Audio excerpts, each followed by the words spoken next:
と30分ぐらいでしょう。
一人だけだ。5人の手下をやる。ゴミがはい。法隆神。一つへ法隆神を探します。幸いに大切なものは我々のところにあります。最も重要なものはまだ支柱の中にあるんだ。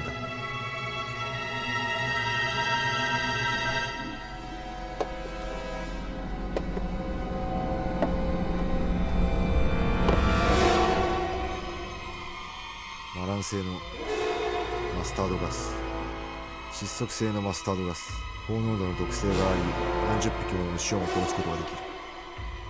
石川君、これは第一次世界大戦でドイツが作り上げた宝だ。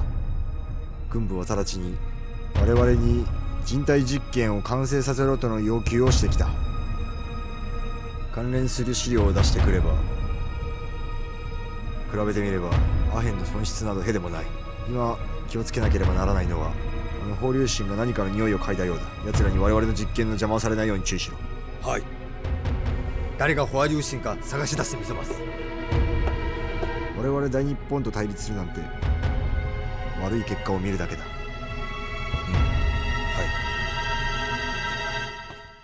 坂田君、よくぞ来てくれたな。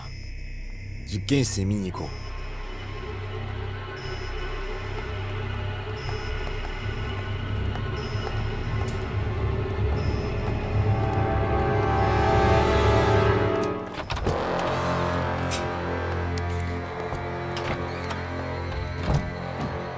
どうぞ。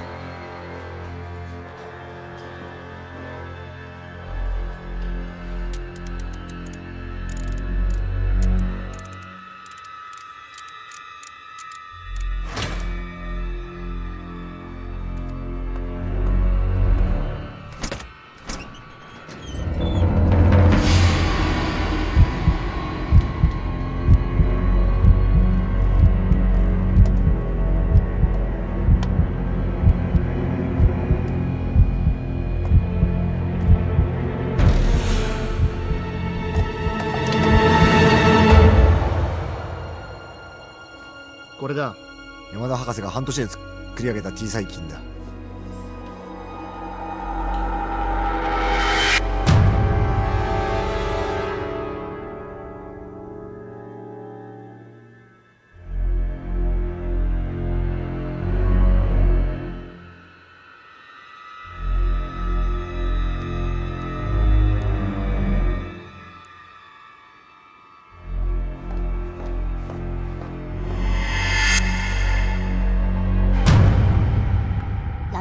还有什么需要吗？啊，不用了。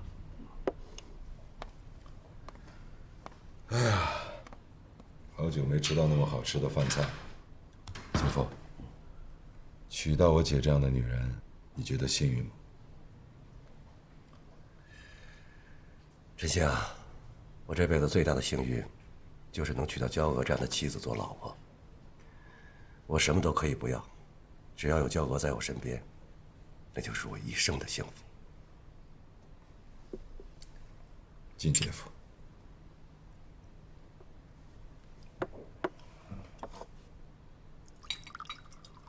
要是我爹娘还在，能够看到你们这么恩爱，多好。过去的事就不要想了，一切呢都是命中注定的。我不信命。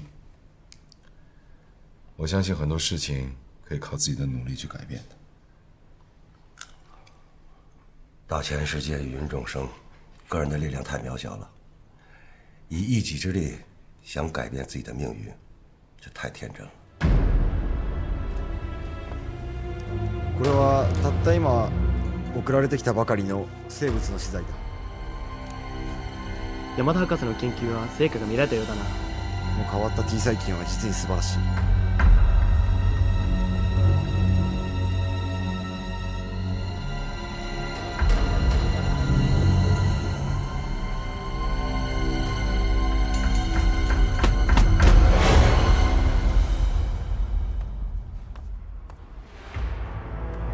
ユミ、まだ休んでいないのか。仕事が終わったところ、今から帰ります。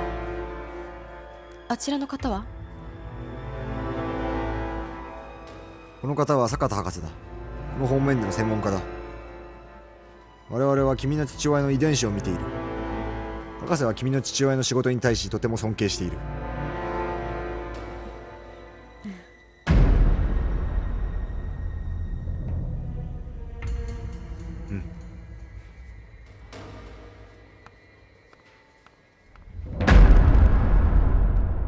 我离开兰城将近20年，这次回来，除了看到改朝换代，什么都没改变。当官的还是那么作威作福，黑帮恶霸鱼肉乡民，外国人还是那么的盛气凌人，就连孙桂堂那样的人还那么有自由味的活在仙台山，我心里堵得很。人生百年常在醉，不过36000天。我不想这么浑浑噩噩的活着。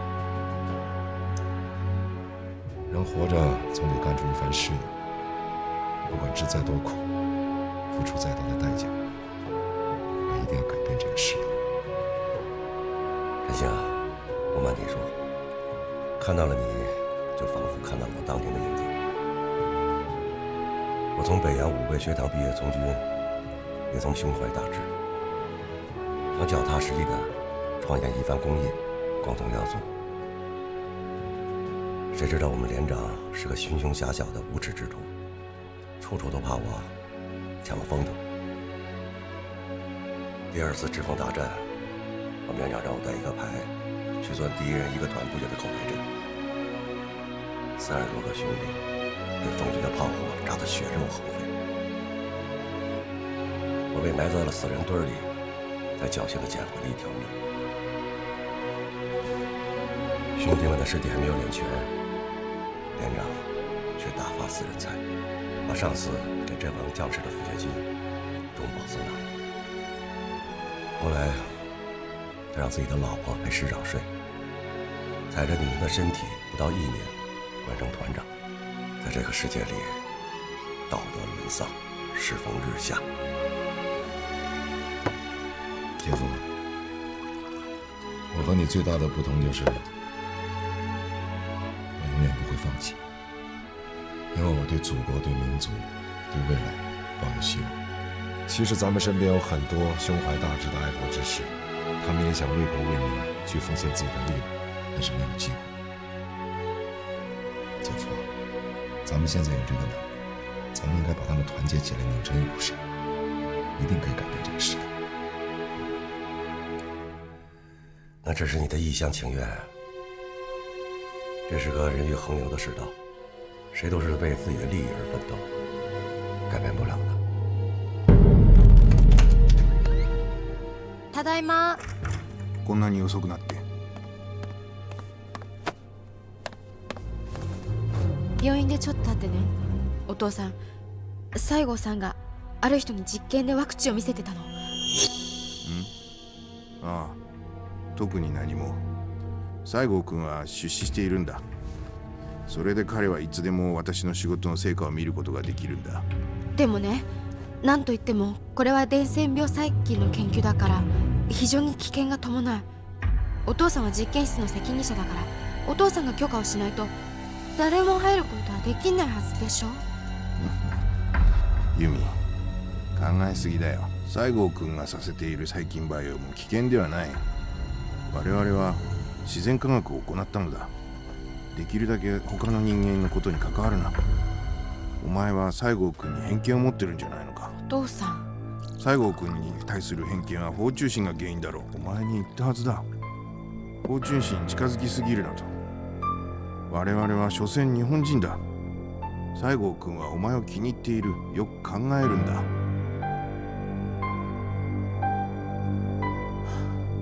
やはり日本人は日本人と一緒にいるべきだ。中国の情勢は乱れている。お前たちは一緒にいても将来はない。お前は父さんの唯一の一人娘だ。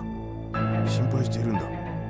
お父さん、日本にいた時天心のことは好きだったじゃない。しかし今は中国にいるんだ。状況は変わらん。私先に寝かしてもらう。おやすみなさい。お父さんもゆっくり寝て。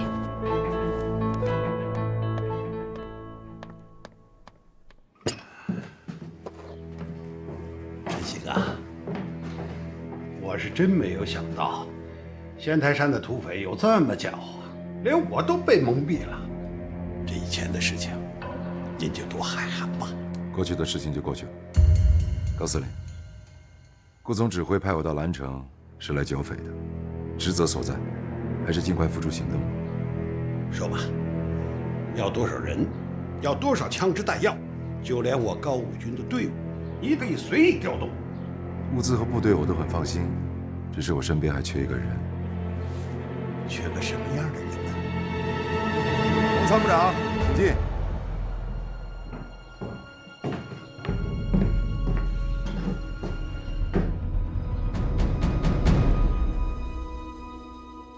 龙参谋长对仙台山的情况非常熟悉，我希望您能让他复职，全力配合我的剿匪行动。啊，该的，剿匪嘛，也是他的职责嘛。我现在就下令让他官复原职。谢谢高司令。归你指挥，坐吧。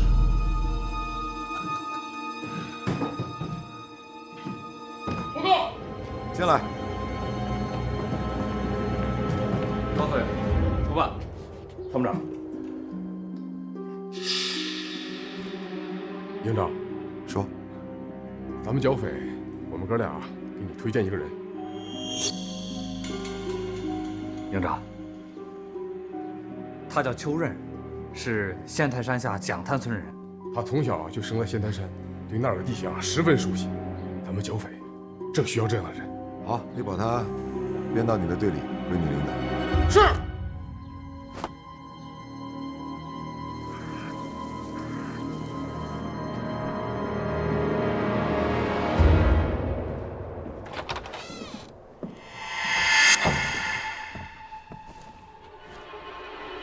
老板，你太小看霍晨星了。是我太大意了。这个小子跟其他的下派打员不一样。你知道我上次送给他的礼金？礼金他不是都收下了吗？他把礼金都存放在高司令那儿，说等剿灭了土匪，再拿来犒劳大家。真是不识抬举，把货抢回来给自己平反，又调兵遣将对付仙台山。看来仙台山这次恐怕很难过这一关了。干掉他！我们已经失去了干掉他的最好时机。不过，和这样的人玩才有意思。与虎谋皮，危险呐！是人都有弱点，霍晨星也有软肋，那就是重情重义。他可以视死如归，却无法摆脱感情对他的诱惑。不管局势怎么变，我的计划不能变。高武军这个草包，无德无才，胸无点墨，他凭什么在我面前吆五喝六？我早就受够了。兰城的老大非老板莫属。你要想办法给我打听一枝花的下落，我要和他亲自见面，要和山上修复关系。这是我推翻高武军可借助的力量。我已经接到了请柬，明天晚上西乡先生请我赴宴。我有种预感，也许他们也是支持我的力量。看来我龙翔天出头之日的时候就要到了。日本人为了得到兰城铁路的经营权，串通龙翔天和借助仙台山土匪的力量，计划在列车上绑架外国显贵人士，引起国际压力。高武军将会因为此案被逼下台。龙翔天利用日本人的势力抓住这次机遇，企图坐上兰城的第一把交椅。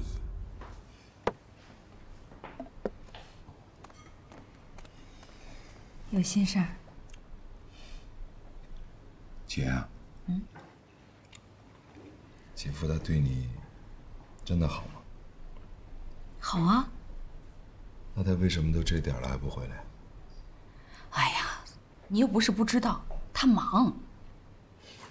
那我问你，要是我们俩，你只能选择一个人跟你在一块儿生活，你会选择谁？哎呦，别说这种话，你们俩都是我的亲人，少了谁我也活不下去。快吃。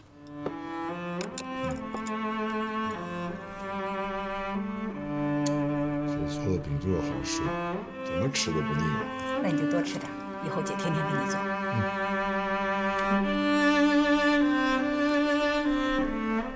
其实，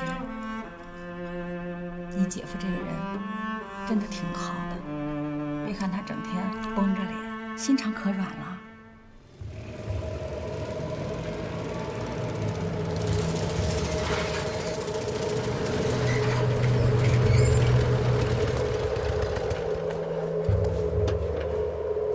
营长，大奎，我准备全力进攻仙台山。攻山？对，仙台山三面悬崖，易守难攻，只有一条山路可以上山，但是他们有重兵把守，而且有重武器。如果强攻的话，伤亡会很重。对，而且他们早就囤粮了，我们就是把他们围困在山上，他们也能坚持2、3个月。你得回去帮我打听打听，还有没有别的上山的途径？小姐啊，我担心政府军要是打咱们山寨的话，咱能不能守得住？实话告诉你，我们仙台山啊是有暗道，山上有一条暗道，找到暗道就好了，我们就可以出其不意地攻破仙台山。还有，咱得想法把易之花送回山上去。把她送回去？对，得让她感觉到是你保护她，把她送上山的，这样你才会取得山上的信任。好，我马上回山。大奎，你记住，这易之花是你最好的护身符和帮手。我明白了。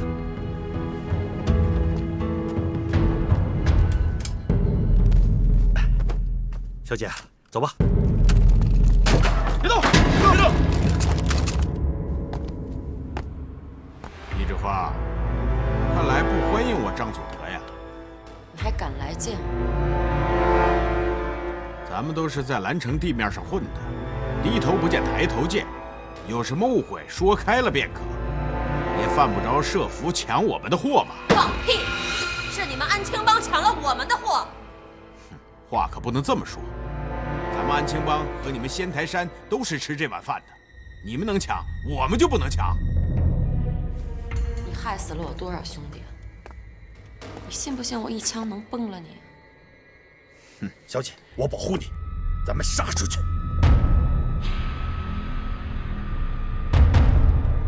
放了他，我跟你们走。小姐，我这次来没有恶意，是有人想与你喝杯茶，谈一桩大买卖。谈得好，我会派人护送你回山。你说的这么好听，我凭什么相信你？来，把他放了。小姐，我不能丢下你。啰嗦什么？叫你走你就走，回去跟孙大当家的说，就说易之花要谈一笔大买卖，明天我就送他回去，让他放100个心。走吧，他们不会把我怎么样。请吧。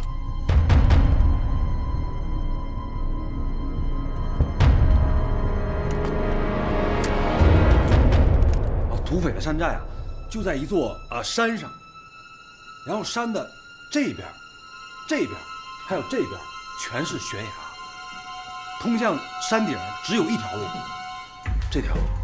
然后这条路呢，土匪都是重兵把守。上山过了一个石喇子，就能看见土匪山寨的大门了。要按照你这么说的话，他们要是死守，我们得往里边填进多少兵啊？这山真是太陡了，要不然我们可以调一个重炮连，狠狠炸了他狗日的土匪。好，胡东啊，走。怎么样？研究的怎么样了？别着急，1号中义，士兵们训练的事情要抓紧。攻打山寨，咱们先放一放。啊，先放一放。我再等一个消息，这个消息非常重要，一旦落实，会最大限度地减少我们进攻的伤亡。什么消息啊？这到底怎么回事啊？别着急，很快就知道。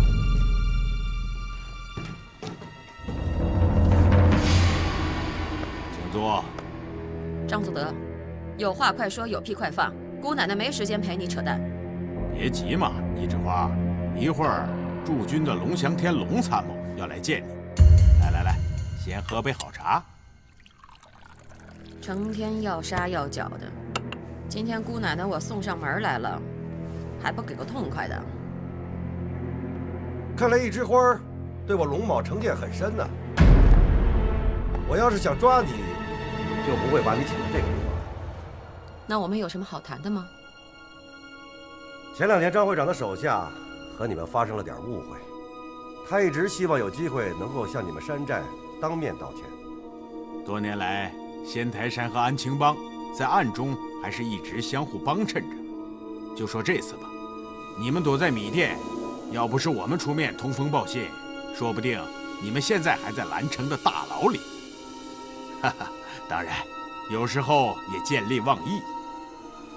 哈哈，大家都是这副德行，谁也别怨谁。但是说到底，咱们现在2家还是唇齿相依的，关键时刻还得一致对外。现在呢，霍晨星正筹备着剿灭你们仙台山，我可不想看着你们就这样玩完了。放屁！不就是那个霍晨星吗？他要是敢来的话，我就让他死无全尸。仙台山能有多少人？霍晨星可是有1个团的正规军，武器精良，弹药充足，来硬的，这恐怕仙台山撑不了多久了。龙爷今天来见你，就是想给你指一条明路。你是政府的参谋长，我是落草的匪，你为什么要帮我？难道你们就想这么过一辈子吗？不想这么过一辈子又能怎么办？天下虽然大，可除了仙台山，哪儿还有我们兄妹俩的落脚之处？李枝花啊，你们不要如此悲观。谁都知道仙台山有一支十分强悍的部队，如果能够改恶从善，接受政府的改编，这于官于民都是一件好事了。舅舅早就有这个想法，可是一直不知道该怎么入手。再说，山下刚刚打了败仗，我们手里面也没有王牌跟政府讨价还价。我现在就送给你们一张王牌，不知道你们敢不敢接？什么王牌？干你们的老本行，绑票。3天后，从南京开往省城的第7次特快列车就从兰城经过。在这列火车的头等车厢里坐着一些特殊的旅客，你们不妨把他们请上山，抓住这个时机，把你们的要求通通提出来。比如说，对仙台山部队的正式招安、改编授衔，对过去既往不咎，让那个无德无才的高武军司令下台。只要你们有人质在手里，政府就一定会答应你们的全部条件。你看，这是不是一张王牌？火车上到底坐了些什么人？达官显赫，社会名流。你放心，南京政府一定不会拿这些人的生命当儿戏。这次机会可是天时地利人和。所谓的天时，就是政府为了剿匪，已经下达了招抚令。现在的流寇穿上政府军军装的不在少数。这地利嘛，这次第7次特快列车就从你们仙台山的脚下经过。进山出山都十分方便，人和嘛，我为了这次行动，已经收集了准确的情报，包括人质里面也有自己的人。政府这边呢，我来做内应，是不是一手好牌啊？牌是好牌，不过这个事情我做不了主，要回去跟舅舅商量。不过只要我们做了，咱们就是一条绳上的蚂蚱，飞不了你，也跑不了我。到时候如果谁要是打了退堂鼓，我会先宰了他。好。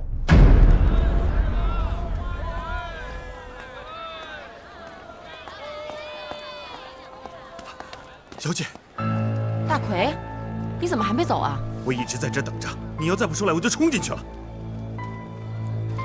他们没有为难你吧？没有，这回咱们应该有机会能熬出头了。走，回山寨。给我。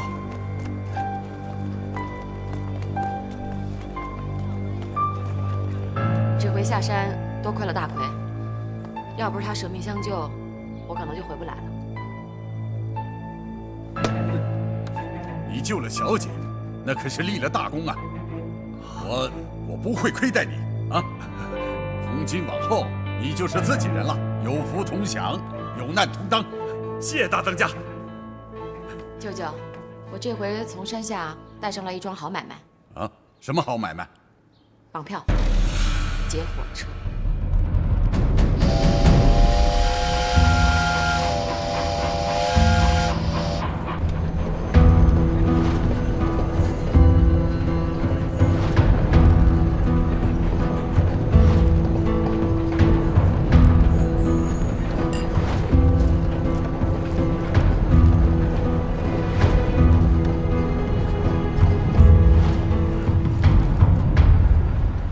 霍晨星，你怎么突然又不着急交费了？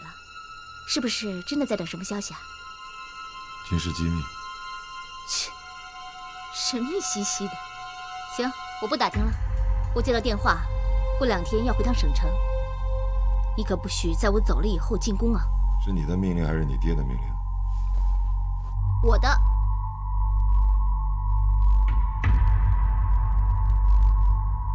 有什么话要带给我爹吗？部队有专线。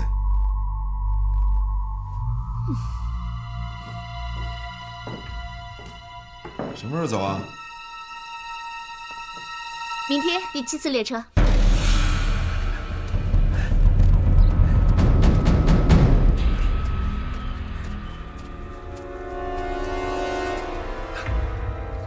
大奎，李浩，你咋这么久啊？他们要打劫火车，你们得提前做好防备。打劫火车？干什么呀？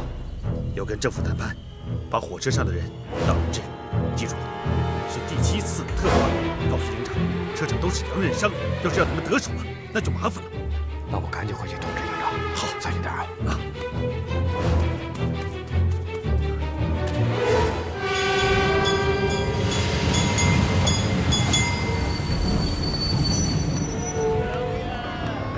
顾小姐，就要回去见你父亲啊，怎么有点不高兴？还不是因为你那个货督办，他就巴不得我离开。我们报社也不知道怎么回事，不就英美公司开业吗？偏让我回去。对了，回去告诉霍晨星，我过2天就回来。上山交费必须等我回来，要不我饶不了他。好，我一定转告我们营长，等你回来。谢谢你送我。好了，就送到这儿吧。再见。再见。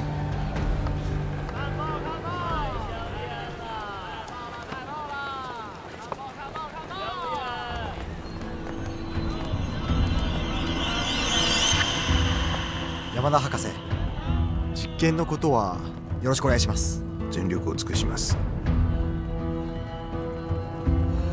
ユミ、何か欲しいものがあれば気兼ねなく言ってくれ。大丈夫よ。壇上には何でもあるわ。ありがとう。私は行く。元気でな。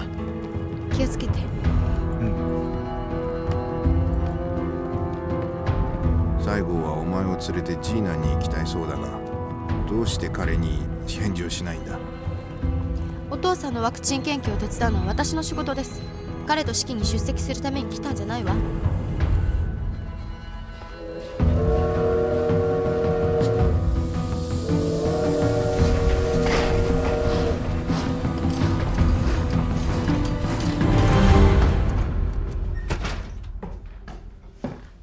营长，人送走了。送走了。顾小姐让我转告你，一定要等她回来，带她一块儿去剿匪。关老爷在上，保佑我们干好这一票，旗开得胜，马到成功。马到成功！来！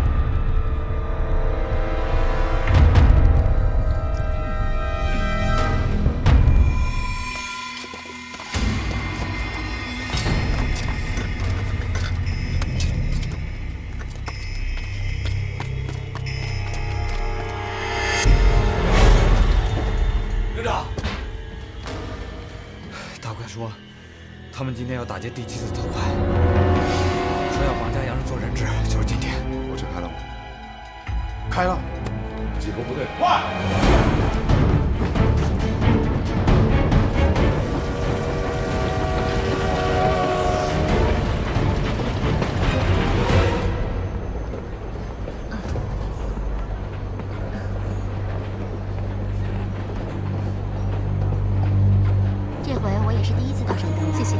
在此之前呢，蒋夫人也多次建议我，在欧美工业化突飞猛进的今天，是一定要重视原料基地的选择。所以这段时间呢，我又跑遍了华北几个省，发现越是经济落后的地区，发展潜力越大。阁下想必就是英美烟草公司中国区总裁丽娜小姐吧？啊，我是直属总参谋部前线记者顾珊珊。啊，幸会，幸会。丽娜小姐。你们英美烟草公司很精明啊，利用优良的品种和种植技术，换来廉价劳动力和得天独厚的土地资源，这一笔可赚大了吧？顾小姐不愧是记者，问题很尖锐啊。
想活命的都别动，听好了，让谁下车，谁就下车，只要不轻举妄动，我保证你们的安全。别快下车！喂，听见没有？大家不要怕，我刘飞虎想请诸位到仙台山去小住几天，你们的人身安全我负责。请诸位上山，是因为我们要跟官军谈点条件。你们的生死不在我手上，在官军手。我警告大家，别想着逃跑，别做无谓的牺牲。走吧，快点，快点，快走，快走，走！说你呢，快走，快点，走！看什么看？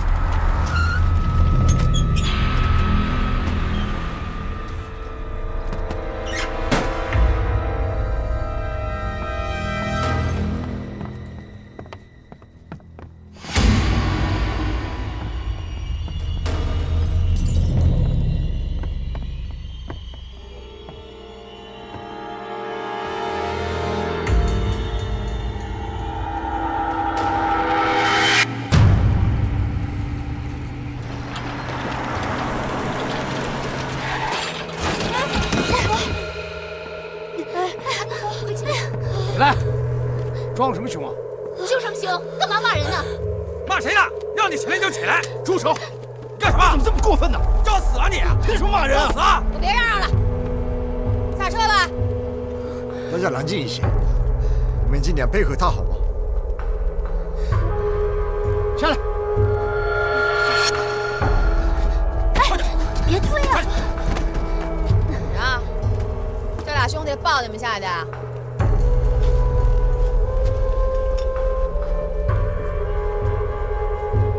兰城劫持人质案震惊了海内外，一时间谴责声浪铺天盖地而来。日本和美国大使馆向南京政府外交部提交照会，对中国政府不能给在华的外国人提供有效的保护提出抗议。社会各界对政府的治安能力纷纷提出质疑，国民政府面临着巨大的压力，立刻责成山东省政府派出专门调查组赶往兰城组织解救人质的行动。美日等国使馆也派出代表一同前往。乔先生，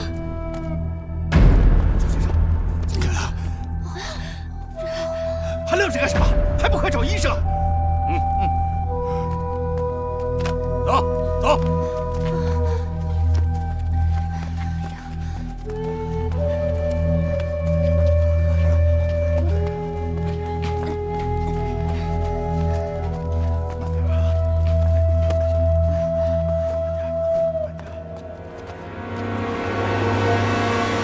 谁病了？快这儿！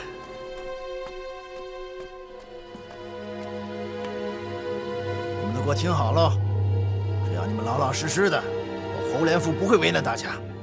谁要花心思闹事儿，在山上杀一个人，跟踩死一只蚂蚁一样，明白吗？出来了，出来了！总指挥，请。各位，本人受蒋委员长和韩主席的委托，前来调查解决兰城人质案。仙台山土匪袭扰铁路运输，绑架旅客，滥杀无辜，手段之残忍，行情之恶劣，前所未有。国民政府对此案非常的关注。我此行的目的就是要确保人质的安全，严惩凶手，促进此事和平解决，恢复国人对铁路运输安全之信心。顾总指挥，听说土匪劫持的都是一些身份显赫的人，对此政府将如何处置？这个问题比较棘手，解决问题不光要有勇气，还要有智慧。我们正在设法与绑匪取得联系，要不惜一切代价确保人质的安全。各位，顾总指挥刚到，还有很多事情要处理，大家有什么问题，请到新闻发布会上提吧。对不起，顾总指挥，请。开玩笑吧。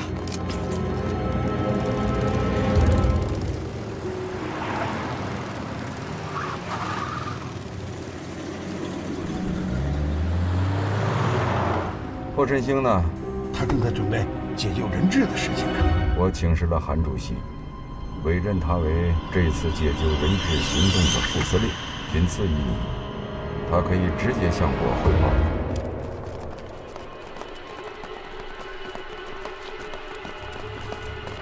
把人都给我带出来问话。是。起来，出去！快起来，赶紧起来！出去！听到没有？起来！干什么？你出去！起来，站起来！走！别磨蹭，快走！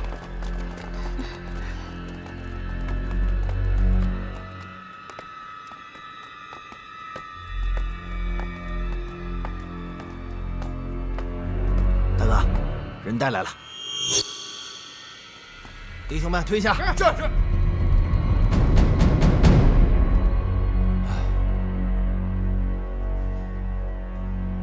山上有什么动静没有？齐鲁剿匪总指挥顾福义任此次的特别调查组的组长，美国和日本的代表也都来了。他们委派了霍晨星为副司令，负责这次谈判。霍晨星，哼，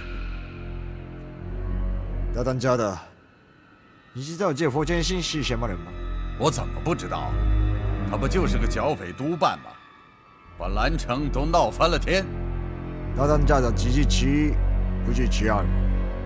这个霍晨星还有一个名字，叫尚福星，他就是你的仇家3年前的儿子。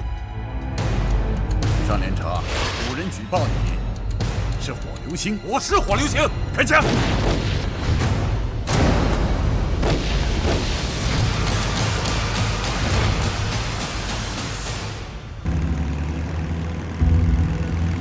高司令，哎呦，仙台山这场乱子闹得可够大的，连海外都惊动。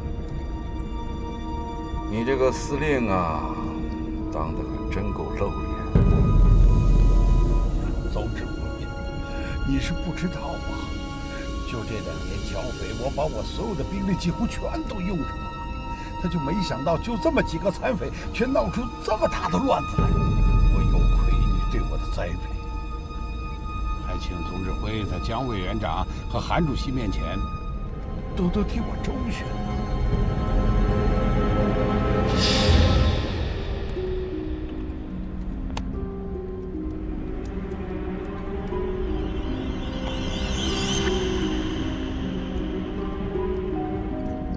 我可告诉你啊，我的女儿珊珊，她也是这一次人质之一。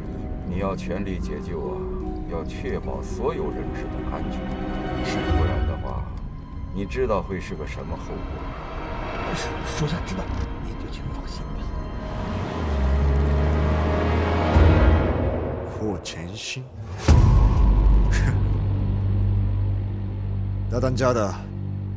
你知道这霍晨星是什么人吗？我怎么不知道？他不就是个剿匪督办吗？把兰城都闹翻了天。大当家的只是其一，不是其二。这个霍晨星还有一个名字，叫尚福星，他就是你的仇家3年前的儿子。上连城，有人举报你是火流星。我是火流星，开枪！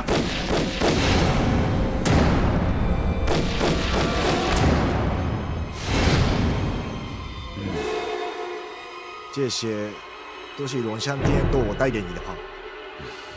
这个尚福星是跟我有杀父之仇啊，他是不会放过我的。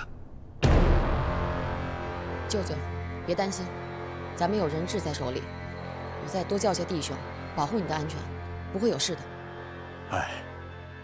哎，跟着忙干，别忘了，我们这次劫劫的目的。你们要好好的留意霍晨星的举动，他是我们这次行动的最大障碍。你们已经接了我的货，我就不和你们计较了。这次千万不要让我失望。有利益才是朋友，咱们的目标是一个，这叫各得所需。让他们感到生命的脆弱，这样他们就会听话了。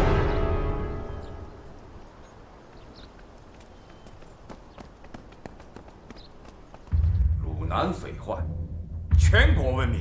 兰城驻军未尽全力，收购武器，留下小股匪寇，养拥遗患，终于酿成今天的后果。怎么说也难辞其咎。总指挥，诸位，我不想推卸责任，但是我可以保证，这次如果我能彻底端掉孙贵堂一伙土匪，我就不姓高。现在我的2个团的兵力把仙台山围得像铁桶一样，孙贵堂这帮残匪已经成了瓮中之鳖，他们胆敢动人质一根毫毛，让他们死无葬身之地。 No,高司令，这样不好。激怒了绑匪，威胁到人质的安全，我们将无法向联邦政府和国民交代。美国公民宝贵的生命是至高无上的。第一是安全，第二是安全，第三还是安全。现在，全体日本国民都在为我们的同胞祈祷，希望他们平安归来。我想提醒高司令，你的军事行动不应该有一点个人感情色彩。如果人质出了问题，这个责任不是你我能负得起。诸位的心情我可以理解，我绝不会不顾人质的安危去蛮干的。近年来，山东境内铁路治安案件层出不穷，外国公民在这条铁路上的生命财产遭受到侵犯的案件屡见不鲜。济南事变后，时任南京政府外交部长王正廷曾向我驻上海总领事石田信誓旦旦地保证，铁路沿线土匪由中国方面全面肃清。可是3年过去了，这个保证根本没有兑现，这不能不让我们怀疑贵国政府管理铁路治安的能力。我已经向日本国公使建议，要实行山东干线铁路中日共管。大日本帝国在青岛就有驻军出兵铁路沿线保障治安，才可能将匪患彻底根除，实现铁路客货运输的长治久安。朱家先生，您提的问题事关重大，本人无权处理。我可以据实向南京政府禀报，但是我提醒各位，最好还是不要轻举妄动，避免引起国际纠纷。各位还有什么高见呢？说出来，大家讨论一下。各位，土匪劫持人质，无非是以此作为筹码和政府谈条件。我看，不妨先听听他说些什么，再动干戈不迟。最近土匪有什么动静？诸位，1个小时以前，仙台山的土匪递过来一封信，他们提出了3个条件：第一，对仙台山上的人员多年来的过失既往不咎，连同这次劫持罪一并赦免，并公示天下；第二，仙台山上的部队要纳入政府军的序列，真实安抚，不能拆帮，不能调防，还要对刘飞虎和刘湘梅真实授予团长和副团长的军衔。至于第三，他们要求撤换高武军司令。要撤我？南城是我流血拼命打下来的地盘，这帮土匪想撤我，那是他们怕我。这个条件我绝不答应。对，怎么能撤高司令呢？本人跟土匪打交道多年了，就这几个山猫野兽，我一个拳头砸下去，就能让他们粉身碎骨。可是人质啊，人质在他们手上，投鼠忌器，这个道理各位不会不懂吧？所以嘛，条件是可以考虑的。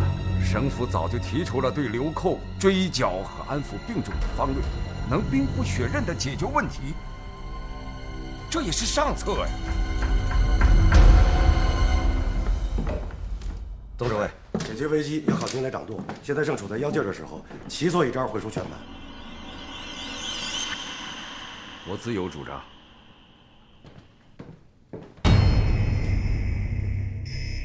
我们的人已经把铁路公馆的问题端上了桌面，我会命令发表文章的，题目就是“中日共管是维护铁路治安的唯一出路”。人质危机要想按照我们的要求解决，恐怕没那么简单。霍振兴已经被任命为副司令，霍振兴要打，就让他打好了。人质出了问题，正好给我们一个出兵的理由。依我看，贵国出兵的时机尚不成熟。西方已经提出了利益均沾，利益均沾，那得要看我们的大炮答应不答应。别忘了，我们的政府里面也有英美利益的代言人。现在看呢，接受山上的条件为上策。至于你们日本国嘛，可以向南京政府要一笔经济补偿，再把兰城火车站抓到手，这样呢，既可以利益独享，又可以不至于太过于张扬，这才是两全其美之策。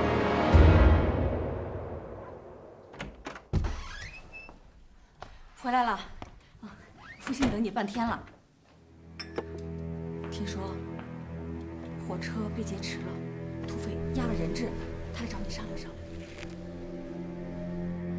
我已经想过了，答应土匪的条件就可以解决问题。不行，土匪的条件绝对不能答应。既然你已经想好了，那还找我商量什么？兰城这地方你比我熟，你是参谋长，我不找你商量，我找谁商量？我的意见就是，答应土匪的条件，先把人质救回来。答应了土匪的条件，国民政府的威信就会荡然无存。现在都什么时候了，是要面子还是要解救人质？拯救行动中，我会首先考虑到人质的安全。确保人质的安全，就是答应他们的条件。可是你想过没有，如果答应他们的条件，兰城这个地方以后你怎么管？而且如果其他地方的土匪也来效仿他们，中国岂不是要大乱了？这是杞人忧天，以后的问题可以慢慢想办法解决。我们现在必须要解决当前的问题。当前的问题是如何解救人质，不是答应他们的要挟。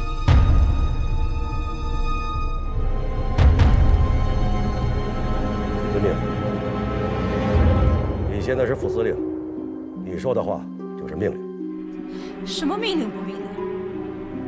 都是一家人，就不能好好说话？累了一天了，喝点茶吧。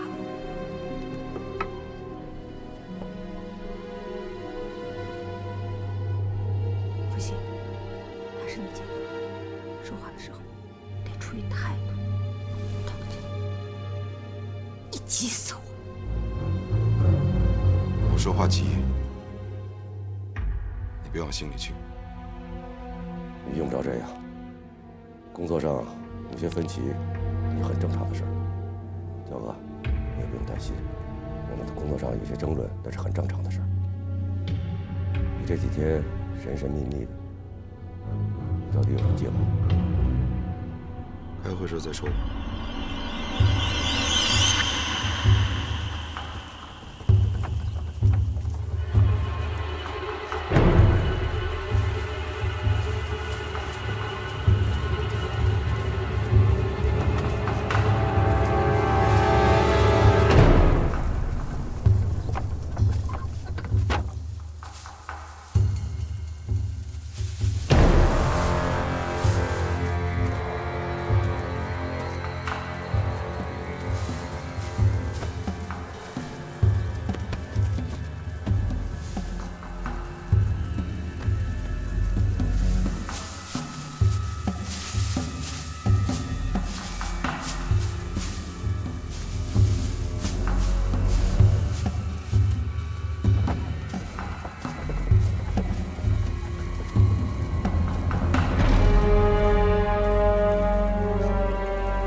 这么久啊！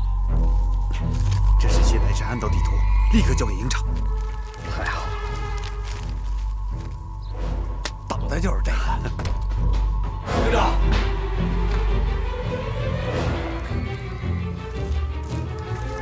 这是大推扩的暗道地图。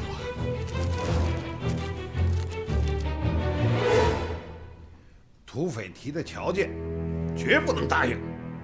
他们今天能撤我这个司令，明天他就敢撤你这个焦总。人质的问题事关重大，如果人质真出了事儿，肯定会捅到南京政府。我可提醒各位啊，到时候咱们都难辞其咎。陈兴，到，你有什么想法说一说？我认为当务之急应该摆出围剿的阵势来。高司令属下的张团和李团应该立刻进入临战状态，只要是炮火射程可以到达的范围，都应该投入重兵，围而不打，切断仙台山和山外的所有联系，让土匪成为聋子和瞎子，为下一步的谈判营造有利的氛围。对，应该跟他们打他娘的心理战，然后再寻找合适的人上山谈判。在确保摸清人质的状况以后，可以适当的做出一些让步，安抚土匪。在时机成熟的时候，不排除武力营救。武力营救？你能保证人质的安全吗？这件事情我已经做出了相应的安排。说来我听听。具体行动的方案，我想单独向你汇报。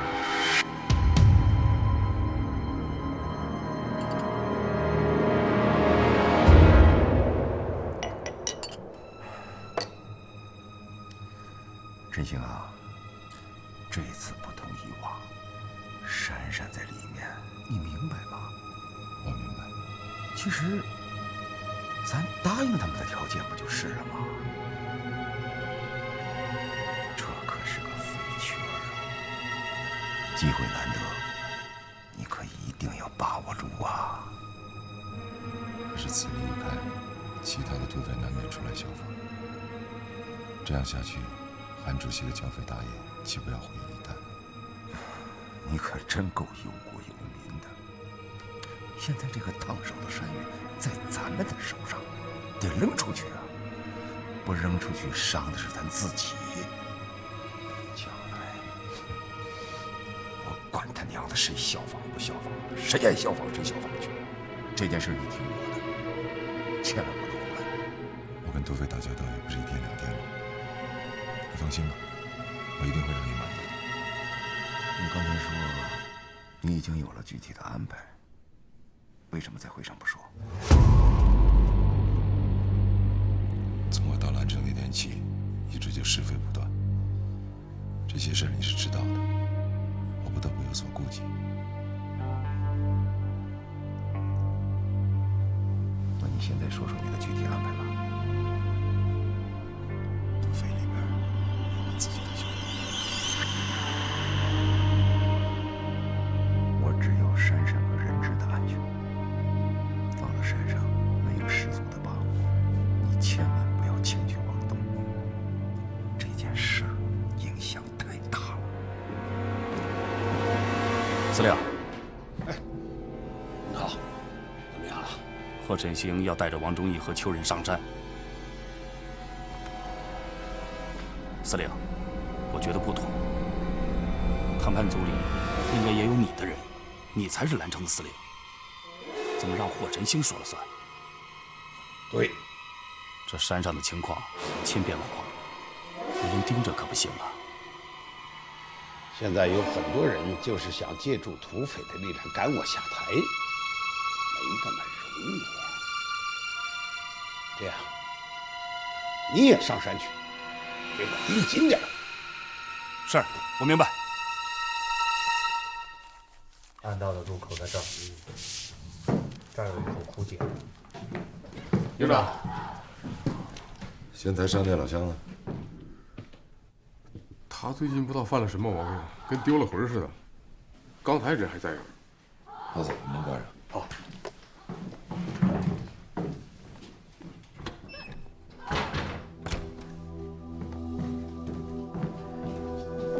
暗道的情况摸清楚了吗？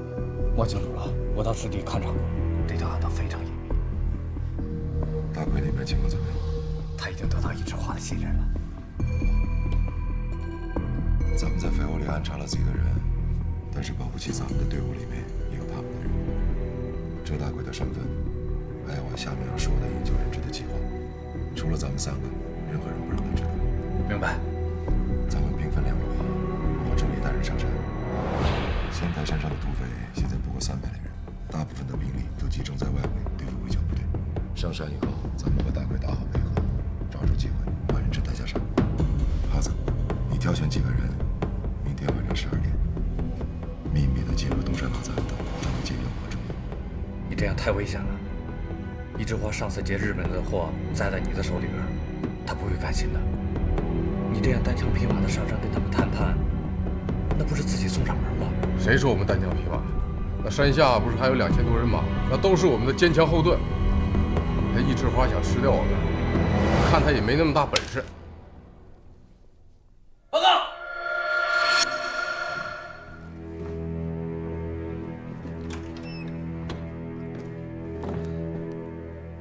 干什么去了？没干啥，闹肚子蹲茅房去了，赶紧带，营长在那儿。哎，副司令，走吧。是。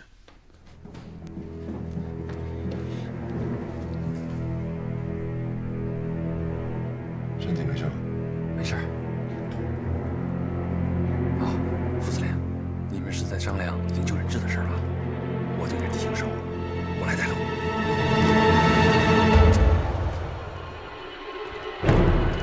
起来，都起来了！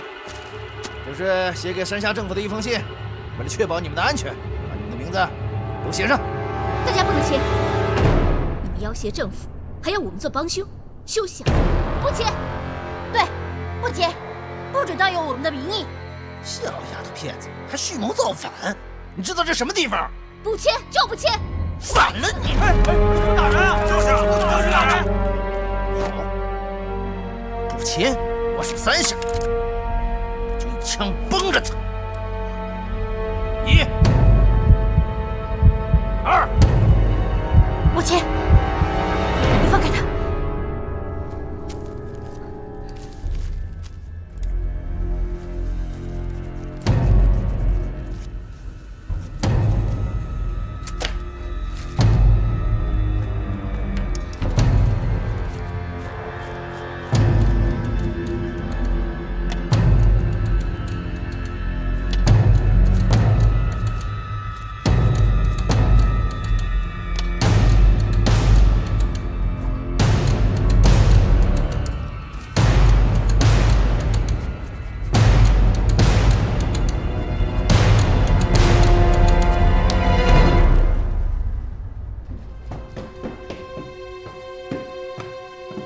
您找我？这2天火振兴在这里，他在为上山谈判做准备。他们老是背着我鬼鬼祟祟的谈事儿。不管他，明天火振兴要上山，一定要阻止他们节外生枝。您的意思是？顾福义的意思很明白，要不惜一切代价把人质和他的女儿接下山，其他的不必考虑。你上山以后是铲除火振兴的好机会，你要见机行事。特殊情况下可以先斩后奏，要机灵点，成败在此。明白。你真的决定上山跟那些土匪谈判啊？现在只能这样做。肯定有危险。不会的。会有结果吗？我跟你说，我只是去谈判，用这儿不用抢。土匪只想达到目的，之前的恩怨他们都会放下。其实我也希望事情能够圆满解决。西乡先生被绑架了，我们也很担心他。那你是担心他还是担心我？你说呢？我该回去准备了，照顾好自己。我等你回来。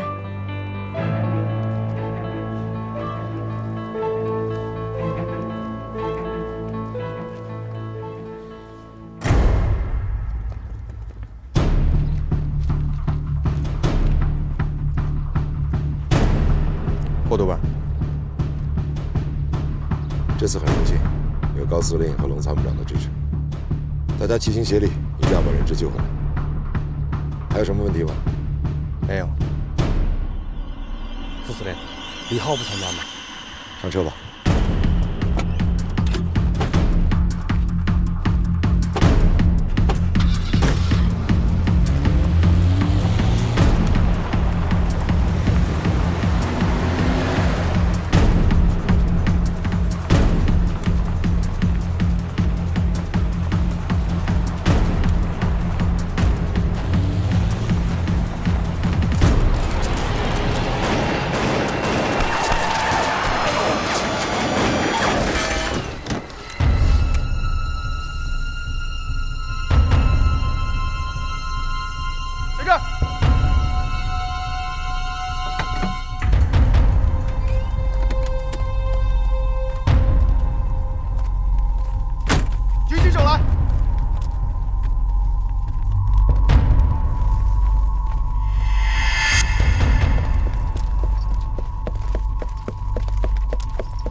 霍督办？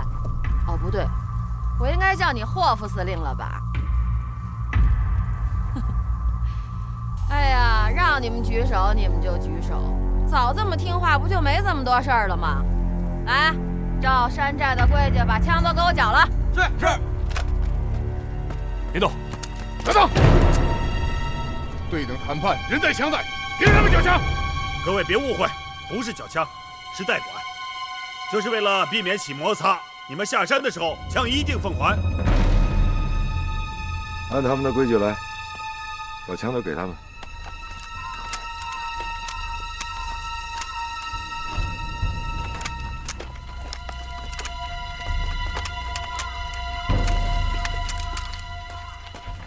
走吧。走。舅舅，人我带来了。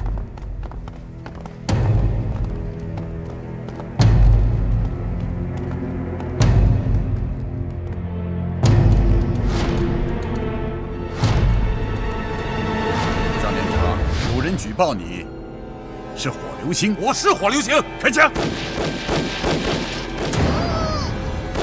老爷。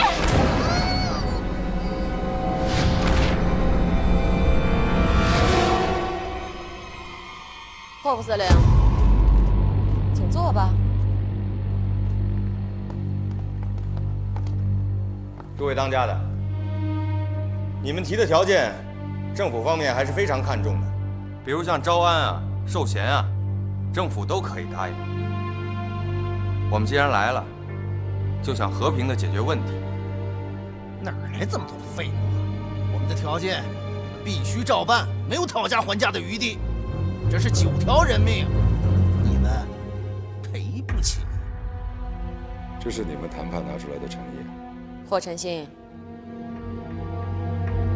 我叫你一声副司令，你就是副司令；我要是不叫你，你连狗都不如。这可是仙台山，不是你兰城的地界。既然这样，换个时间再谈。等等。当仙台山是什么地儿呢？你想来就来，想走就走。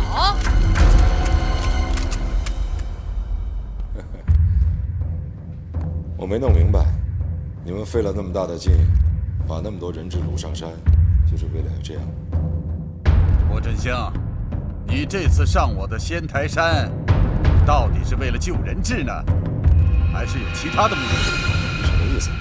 孙当家，何必闹得这么僵呢？既然大家能坐到一起，那我们就好好商量商量。再说，这山上不是还有9个人质吗？你们的条件又不是不能答应，我们还是很有诚意的。这次委任霍副司令，就足以证明。好啊，既然这么有诚意要谈，那咱们就谈谈。他们剑拔弩张。今天这谈判的气氛好像不太对，换个时间吧。我想先看看人质，他们的安全是我们谈判的基础，可以吗？可以，把枪都放下。老二，带他们去东跨院，见见咱们的客人。各位，请吧。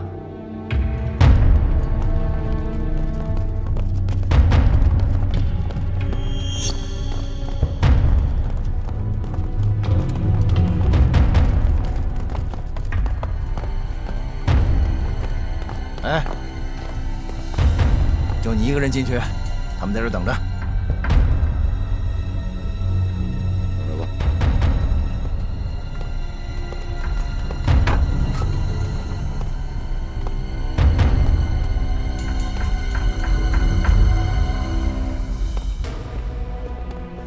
霍晨星，你怎么来了？你怎么样？没受伤吧？没有。伤得重吗？我没事。你是政府代表吗？我是国民政府的谈判代表，我代表国民政府调查组来看望大家。大家受惊了，蒋委员长和韩主席非常关心大家，政府会尽最大的努力，全力营救你们下山。相信这场危机很快就可以过去的，大家不要紧张，该吃吃，该喝喝，有什么要求就提出来，我会尽量满足大家的。我希望你们的政府尽快给我们一个结果。好，我们一起努力。山上，你是个记者，这是一次难得的体验生活的机会，晚上别睡觉。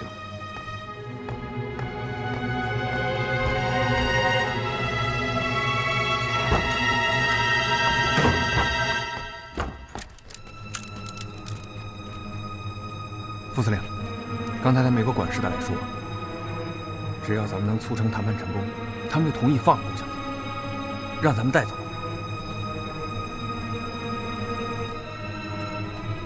你转告那个人，我要带走的是所有人质，一切等谈判结束以后再说。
肖营长，万队长，我可能要做一个违反军纪的行为。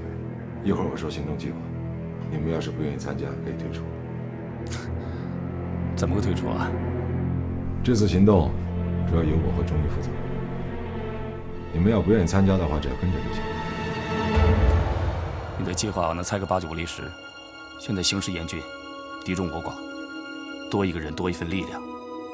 这个时候让我跟着你，小瞧人了吧？我仔细观察过这里，这个院子和隔壁人质住的院子基本差不多，一个在西，一个在东，中间是议事厅。现在这里至少住了1个班的匪兵，他们有6个人在东院看守人质，现在这里还剩2、3个人。院子外面放了2个流动哨，院内也有岗，这帮兔崽子看得够紧的了。副司令，您的意思是要我们要营救人质，计划已经安排好了。今天晚上的行动不能出现任何差错。长官，长官，各位长官，开饭了啊！哪位长官帮我把外面的菜和汤拿进来啊？那我来吧。长官多担待，山上条件有限，将就一下啊。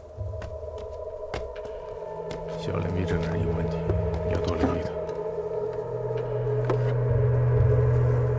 今晚12点整，营救人质。知道了。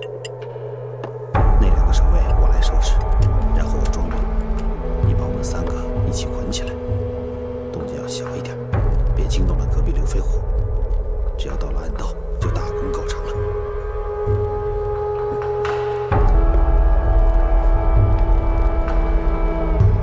哎，还有汤呢啊！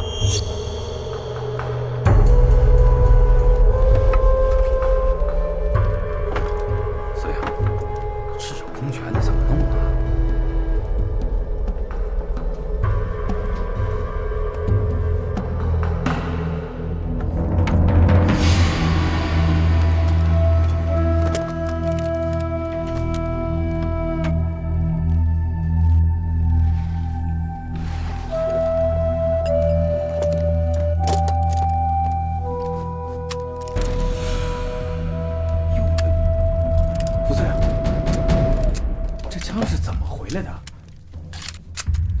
枪支，做好战斗准备。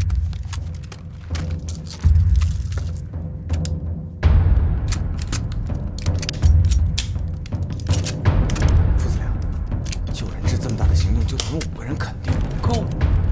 再说了，这调查组要是怪罪下来，咱们也承担不起责任。我是首席谈判代表，行动的时候你只要跟着就行，责任由我来承担。副司令，我不是那个意思，您看。那你就把嘴闭上。人质住在东边，看守的人在院子里面。我们5个人对付他们绰绰有余。记住，不到万不得已不能开枪。人质救出来以后，顺着房子后面的小路往东山拉走转。那边有人接应我们进山洞，那条小路旁边就是悬崖，天黑路线，一定要保护人质的安全。副司令，上峰没有批准的事儿，咱们是不是再考虑考虑？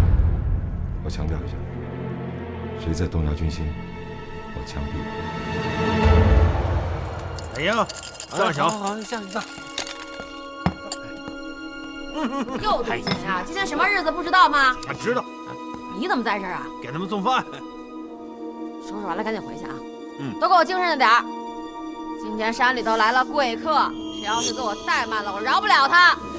知道了，小姐。放心，误不了事。别玩了。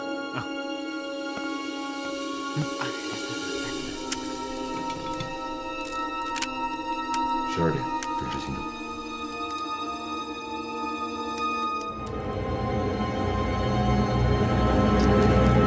别再挨吵。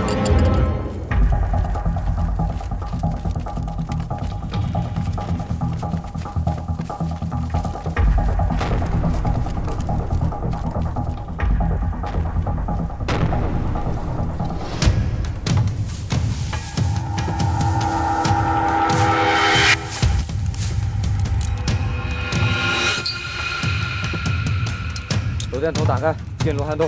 是。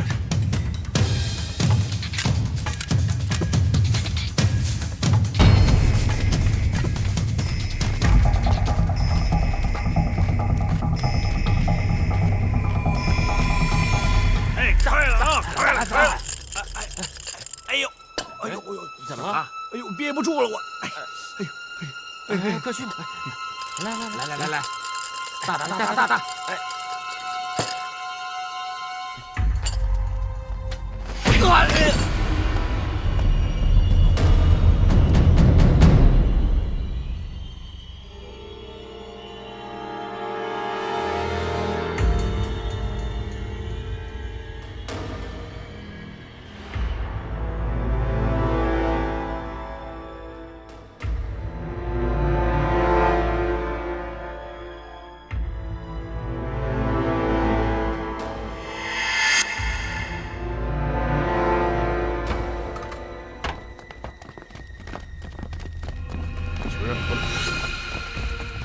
求人帮忙！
在这儿准备接应营长，注意戒备。是。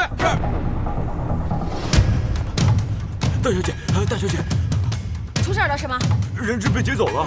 手里的家伙是吃素的，为什么不开枪？他们一点声音也没有，悄悄地摸上来，我们好几个兄弟都完蛋了。啊！来人，跟我一起把人质追回来！走，好，走。